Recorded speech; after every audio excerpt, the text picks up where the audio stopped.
പാലക്കാടിന്റെ പിന്തുണ തേടി പ്രധാനമന്ത്രി നരേന്ദ്രമോദി പാലക്കാട് എത്തുകയാണ്. സത്യത്തിൽ നിരവധി പേർക്ക് കുരുപൊട്ടുകയാണ്.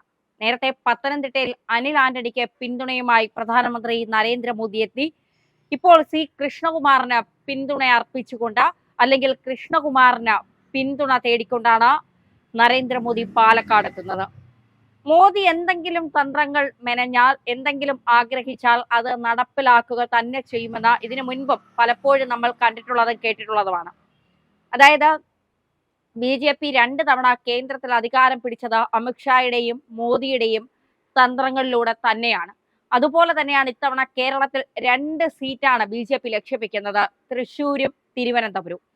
തിരുവനന്തപുരത്ത് രാജീവ് ചന്ദ്രശേഖർ ജനങ്ങളുമായി ഏറെ അടുത്തിടപഴകിക്കൊണ്ടാണ് മുന്നോട്ട് പോകുന്നത്. ശശി തരൂരാണ് നിലവിലെ സിറ്റിംഗ് MP എങ്കിൽ പോലും ശശി തരൂർ ഇലക്ഷൻ കഴിഞ്ഞാൽ പിന്നെ ജനങ്ങളുടെ ഒരു ആവശ്യങ്ങൾക്കും നിൽക്കാത്ത, അവർക്ക് വികസനങ്ങൾക്ക് വേണ്ടി പ്രവർത്തിക്കാത്ത ഒരാളാണ് എന്ന് ജനങ്ങൾ ഒന്നടക്കം പറയുന്നുണ്ട്. വോട്ട് ചോദിച്ചാൽ ഞങ്ങളുടെ മുന്നിലെത്തിയാൽ പിന്നെ കാണിച്ചു തരാം എന്നൊക്കെ പ്രകോപിതരായിക്കൊണ്ട് ജനങ്ങൾ പറയുന്നുണ്ട്.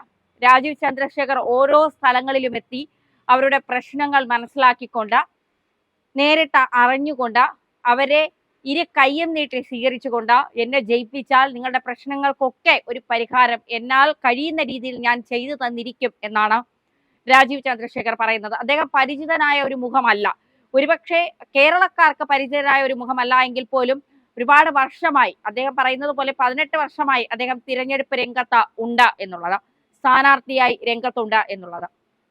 എന്തായാലും തിരുവനന്തപുരം കഴിഞ്ഞാൽ പിന്നെ BJP ഏറ്റവും കൂടുതൽ ലക്ഷ്യം വെക്കുന്ന അല്ലെങ്കിൽ വിജയ സാധ്യത കാണുന്ന മണ്ഡലം തൃശ്ശൂരാണ്.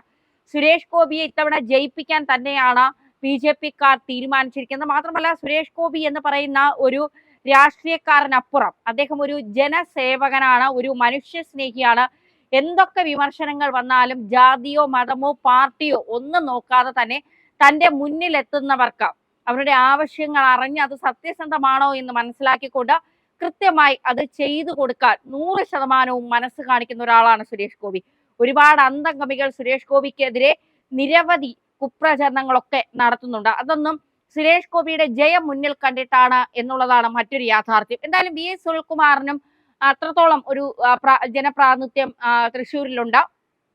കെ മുരളി തന്നെ സംബന്ധിച്ചിടത്തോളം ലീഡറുടെ മകളായ പത്മജ വേണുഗോപാൽ BJPയിലേക്ക് ചേക്കേറിയതിനു ശേഷം കെ മുരളീധരന് വിജയസാധ്യത കുറഞ്ഞോ എന്നൊക്കെയുള്ളത് ഒരു വലിയ ചോദ്യം തന്നെയാണ്. എന്തായാലും തൃശ്ശൂരും തിരുവനന്തപുരവും BJP ലക്ഷ്യം വയ്ക്കുമ്പോഴും മോദി പാലക്കാട് എത്തുന്നത് കേരളത്തിലെ മുഴുവൻ ജനങ്ങൾക്കും നൽകുന്ന ഉറപ്പാണ്.